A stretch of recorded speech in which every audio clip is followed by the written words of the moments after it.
এর বাইরে আপনারা দেখেছেন যে গত 2 দিন আগে মাইলস্টোন কলেজে যে ভয়াবহ যে একটি দুর্ঘটনা ঘটেছে, বাংলাদেশ জাতীয়তাবাদী ছাত্রদল এই ঘটনা শোনার সাথে সাথে আপনারা গণমাধ্যমে দেখেছেন আমরা আমাদের একটি মেডিকেল টিম গঠন করে দিয়েছি এবং বাংলাদেশের প্রতিটি হসপিটালে বাংলাদেশ জাতীয়তাবাদী ছাত্রদলের নেতাকর্মীরা এবং আমাদের ছাত্রদলের যারা ডাক্তার হয়েছেন তাদের সমন্বয়ে আমরা প্রতিটি ইউনিট আমাদের কাজ করছে।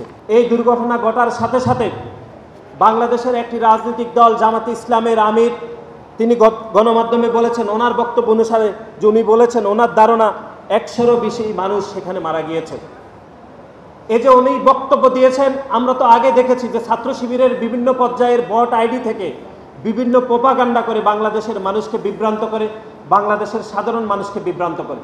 কিন্তু আপনি দেখেছেন এরকম একটি মূল সংগঠন অর্থাৎ মূল দলের কোনো শীর্ষ নেতৃত্ব এরকম প্রোপাগান্ডা করতে পারে, এরকম বিভ্রান্ত করতে পারে, এটি আমি আমার রাজনীতি জীবনে প্রথম দেখেছি।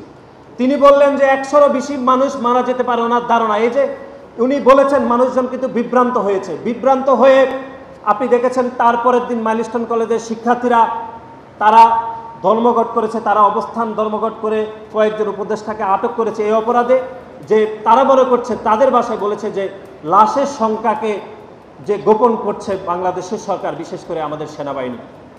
এই যে এই প্রোপাগান্ডাটা কে করলো? এই প্রোপাগান্ডার শুরুতে প্রোপাগান্ডা করেছে জামাতে ইসলামের আমির। এই যে প্রোপাগান্ডা করে কালকে সারাদিন সচিবালয়ে এবং মাইলস্টোন কলেজে যত মব তৈরি হয়েছে তার পূর্ণ দায়ভার জামাতে ইসলামের আমিরকে নিতে হবে বলে আমরা মনে করি।